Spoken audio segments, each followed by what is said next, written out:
Здравейте, приятели! Ще правя предизвикателството One Punch Man, което е 100 лицеви, 100 клека, 100 коремни и 10 км бягане всеки ден за 30 дни. Ще добавя от мен 50 набирания бонус.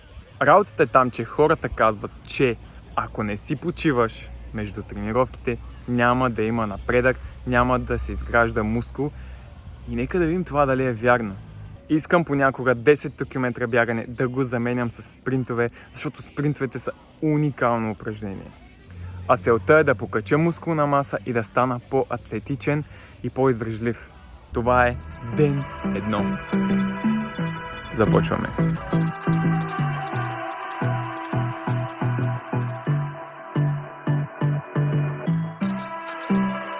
След всичко днес съм пребит, но имам 10 км бягане. Искам да ви призная, че не знам как ще го направя това всичкото. Всеки ден коло натоварване. Но ще успея! Хайде! Най-накрая съм готов.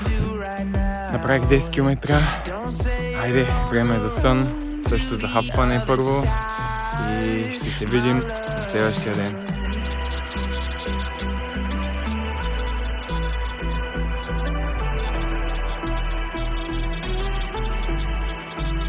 Ден 2 от чаленджа. След 2 дни започва да се вижда промяна. Страшно.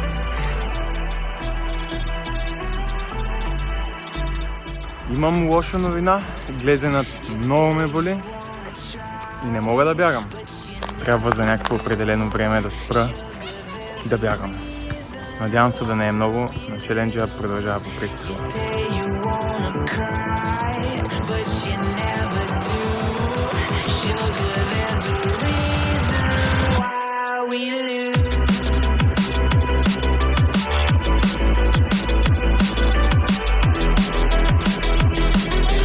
Имам добра новина, глезенът е по-добре и днес ще правя спринтове най-накрая.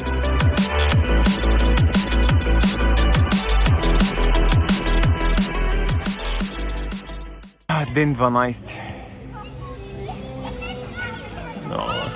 Доста зор. Спа горе-долу по 10-11 часа. Тялото ми е доста изморено. Ясно е, че тялото има нужда от почивка, навсякъде се казва и е така. Но все пак това е чалендж. Това не е нещо, което ще правиш цял живот. Това е чалендж, след който имам чувство, че каквото и да захвана за напред, дали ще е работа, дали ще е бизнес, каквото искам да успея да направя, след това нещо знам, че ще мога да направя всичко, което си пожелая, всичко.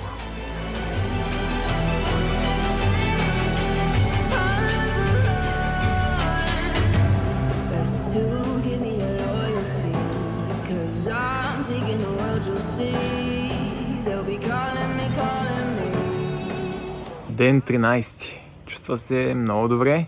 Още не съм стигнал и до половината. Сега ми куцаше храненето. Всъщност не ми е куцало. Просто исках да добавя повече протеини, но нямах. Сега започвам да добавям повече протеини към закуската, към обяда, към вечерята и смятам, че това ще помогне още повече. Ден 14. Мисля си, че най-трудното от цялата работа, освен физическото натоварване, е тук. Главата. Най-трудното е тук главата да преодолееш и да преминеш напред. Направиш ли го? И тялото.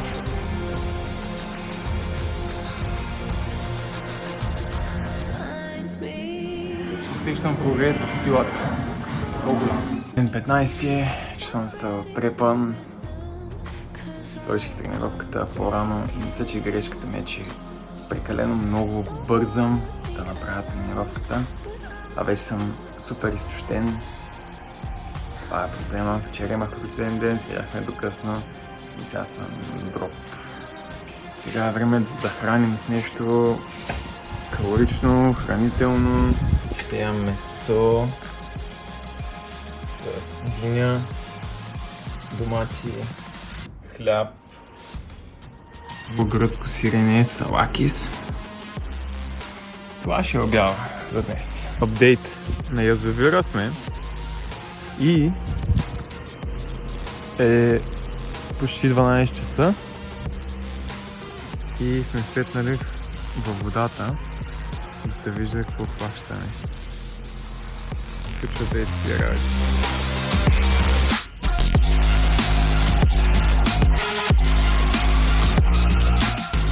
Това е ден 17.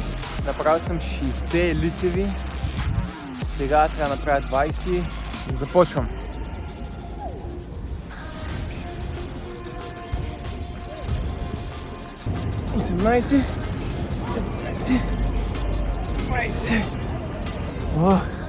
Остават още 20.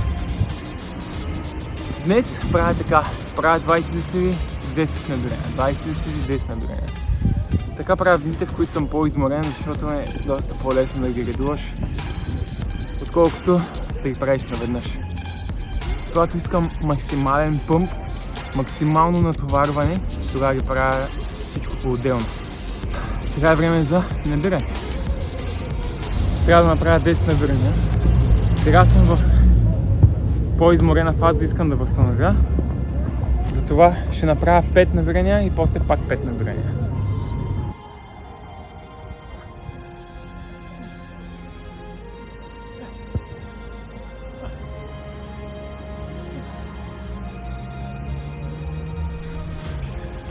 Остават 20 лицеви и 10 набирания. И продължавам към коремни.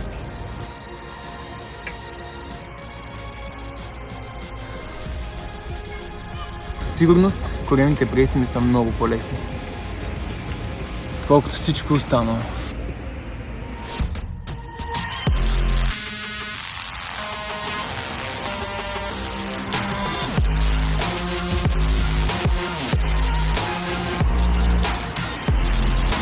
Това е ден 20. Това, което усещаме, че имам абсолютно много повече сила в всичките упражнения, в лицевите, в набиранията, в тековете, във всичко имам много повече. Много ме е интересно какво ще бъде преди и след тялото ми, защото усещам, че има промяна. Ден 21. Днес се чувствам прибит отново. Виждам, че постоянно е на издигания, спадане, издигания, спадане. Един ден съм добре, друг ден не. Така се редуват. Но това не означава, че трябва да спираш. Продължаваме напред. Също е много важно да се внимава каква информация влиза в главата ти, какво гледаш, какво слушаш, с какви хора се занимаваш. Много е важно, защото ти влиза в главата и после ти пречи. Така, днес е ден 23. Кръгът ми е по-добре и ще започна отново да правя спринтове. Това е добрата новина. Чувствам се силен, изморен и продължавам напред.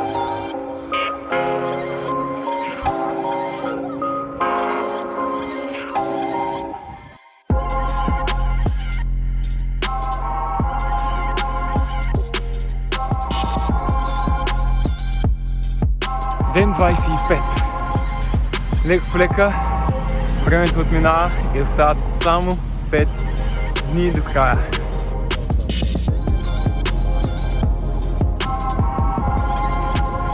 Човек трябва да разнообразява, но и да има нещо стриктно, което следва, защото само това стават резултатите. Когато наистина наблегнеш върху едно нещо и станеш добър върху него.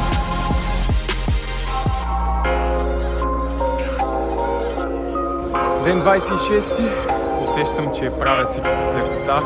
Свършвам упражненията, 100 лицеви, 100 коремни. Всичко го правя бързо. И усещам, че имам капацитета вече и за повече.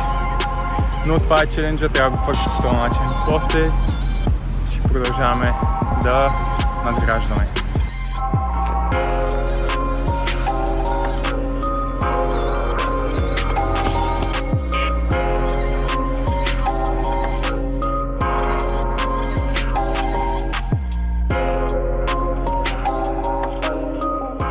Приятели, това е ден 30.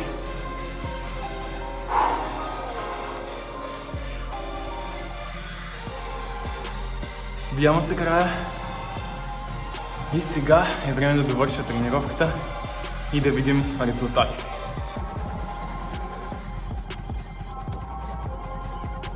Сега съм на абсолютно същото място, абсолютно същата светлина, предполагам.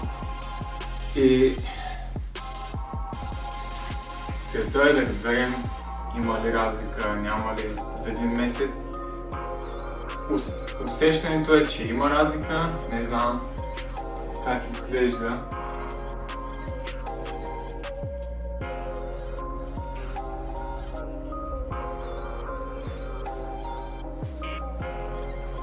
Нека сравним с снимките.